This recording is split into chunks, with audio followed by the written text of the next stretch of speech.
सुप्रभात बाल मित्रों, आज 12 जुलाई है और अभ्युदयवाणी की रेलगाड़ी एक बार फिर से आपको ले चलने के लिए तैयार है। आपके दोस्त और हमसफर प्रेम वर्मा के साथ आज के रोमांचक, ज्ञानवर्धक और नैतिक शिक्षा से भरपूर एक अद्भुत यात्रा में, जहां हम नए विचारों से प्रेरित होंगे, नई जानकारी हासिल करेंगे और जीवन के मूल्यों को समझेंगे। तो आइए इस सफर की शुरुआत करते हैं आज के प्रेरणादायक सुविचार से। समय और भाग्य पर कभी अहंकार मत करो, क्योंकि ये दोनों परिवर्तनशील हैं। Never be arrogant about time and destiny because both are subject to change. कभी भी समय और भाग्य पर अहंकार या गर्व नहीं करना चाहिए, क्योंकि ये दोनों हमेशा एक जैसे नहीं रहते। आज जो अच्छा समय है, कल वह बदल सकता है, और जो भाग्य साथ दे रहा है वह भी पलट सकता है। इसलिए हमें विनम्र और समझदार बने रहना चाहिए, क्योंकि जीवन में परिवर्तन ही स्थायी है। यह सुविचार हमें विनम्रता, धैर्य और समझदारी का पाठ सिखाता है। अभ्युदयवाणी में अब जानते हैं आज का अंग्रेजी शब्द, जो है डिसरप्शन। DISRUPTION। डिसरप्शन का अर्थ होता है व्यवधान, यानी किसी प्रणाली, प्रक्रिया या घटना के सामान्य रूप से चलने में बाधा उत्पन्न करना। उदाहरण के लिए, तेज बारिश ने यातायात में व्यवधान पैदा कर दिया। The heavy rain caused disruption to traffic. आगे बढ़ते हैं इस सफर में और आनंद लेते हैं आज की पहेली का। रात को नभ में चमका करता, जैसे चांदी की एक थाली, चोर उचक के लूट न पावे, लौटे हरदम खाली। इस पहेली का जवाब है चंद्रमा। अब अगला स्टेशन है आज का इतिहास। इतिहास हमें अतीत से सीखने और वर्तमान को बेहतर बनाने का मौका देता है। आइए इतिहास के पन्नों में आज 12 जुलाई की कुछ प्रमुख घटनाओं पर नजर डालें। 100 ईस्वी पूर्व प्रसिद्ध रोमन सैन्य और राजनैतिक नेता जूलियस सीजर का जन्म रोमन में हुआ। सन 1674 में आज ही छत्रपति शिवाजी महाराज ने ईस्ट इंडिया कंपनी के साथ पुरंदर संधि पर हस्ताक्षर किए। सन 1823 में आज ही भारत में निर्मित पहला वाष्प जहाज डायना का कलकत्ता, अब कोलकाता में अनावरण हुआ। यह भारत में औद्योगिक क्रांति की शुरुआत का प्रतीक माना जाता है। सन 1862 में आज ही मेडल ऑफ ऑनर, जो अमेरिका का सर्वोच्च सैन्य सम्मान है, पहली बार स्थापित किया गया। सन 1912 में आज ही क्वीन एलिजाबेथ अमेरिका में प्रदर्शित होने वाली पहली विदेशी फिल्म बनी। सन 1930 में आज ही पंडित जवाहरलाल नेहरू ने नमक सत्याग्रह के समर्थन में महत्वपूर्ण भाषण दिया, जिससे भारत का स्वतंत्रता आंदोलन और तेज हुआ। सन 1949 में आज ही महात्मा गांधी की हत्या के बाद राष्ट्रीय स्वयंसेवक संघ RSS पर लगा प्रतिबंध सशर्त हटाया गया। सन 1997 में आज ही मल्ला यूसुफजई, नोबेल शांति पुरस्कार विजेता और बालिका शिक्षा की समर्थक का जन्म पाकिस्तान के स्वात घाटी में हुआ। सन 2001 में आज ही भारत और बांग्लादेश के बीच मैत्री बस सेवा की शुरुआत हुई, जिसने दोनों देशों के बीच जनसंपर्क और व्यापार को प्रोत्साहित किया। हर वर्ष 12 जुलाई को पेपर बैग दिवस मनाया जाता है। यह दिन 1852 में फ्रांसिस वोले द्वारा पेपर बैग बनाने की मशीन के आविष्कार की याद में मनाया जाता है। अभ्युदयवाणी की अगली कड़ी प्रेरक व्यक्तित्व में आज हम जानेंगे मलाला यूसुफजई के बारे में। मलाला यूसुफजई एक प्रेरणादायक व्यक्तित्व और बालिका शिक्षा की सशक्त आवाज हैं। उनका जन्म 12 जुलाई 1997 को पाकिस्तान के स्वात घाटी में हुआ था। बचपन से ही मलाला पढ़ाई को लेकर बहुत उत्साही थीं। उनके पिता जियाउद्दीन यूसुफजई स्वयं एक शिक्षक और शिक्षा के समर्थक थे, जिनका मलाला पर गहरा प्रभाव पड़ा। सन 2009 में जब तालिबान ने पाकिस्तान में लड़कियों की शिक्षा पर प्रतिबंध लगाना शुरू किया, तो मलाला ने साहसपूर्वक लड़कियों के शिक्षा के अधिकार के लिए आवाज उठाई। उन्होंने BBC उर्दू के लिए गुप्त रूप से एक डायरी लिखनी शुरू की, जिसमें उन्होंने तालिबान के अत्याचारों और स्कूली जीवन के डरावने अनुभवों को साझा किया।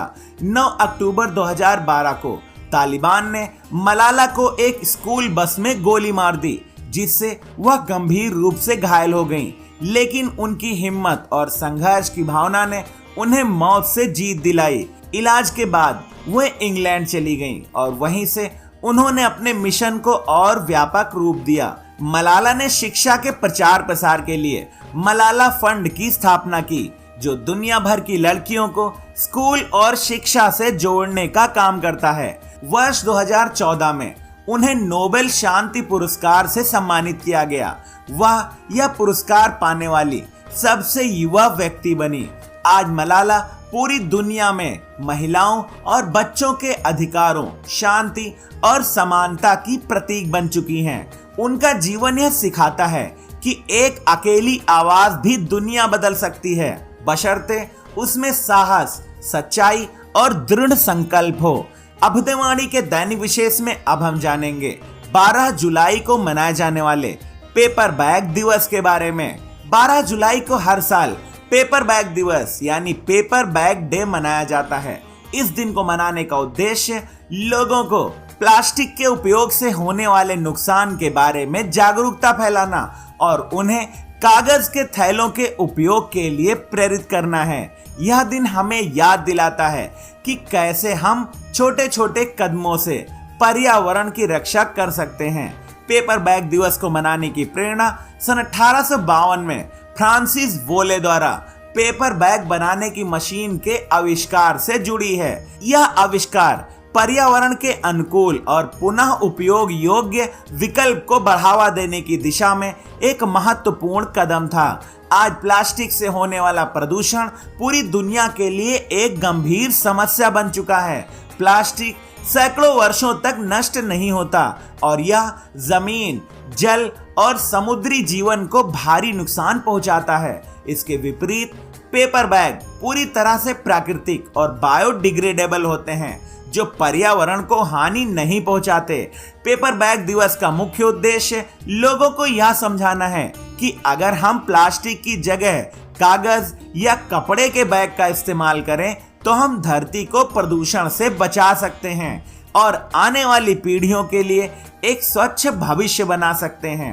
अभ्युदयवाणी के अंतिम पड़ाव पर अब सुनते हैं आज की प्रेरणादायक बाल कहानी, जिसका शीर्षक है बुद्धिमानी की जीत। सुल्तान इस्माइल आदिल शाह को आशंका थी कि विजयनगर के सम्राट राजा कृष्णदेवराय एक दिन रायचूर और मदकल के क्षेत्रों को वापस लेने के लिए बीजापुर पर आक्रमण कर सकते हैं। इस संकट से बचने के लिए उसने एक षड्यंत्र रचा, राजा कृष्णदेवराय की हत्या करवाने का। इस कार्य के लिए सुल्तान ने तेनालीराम के एक पुराने साथी और दूर के संबंधी कनक राजू को बड़ी धनराशि का लालच देकर तैयार किया।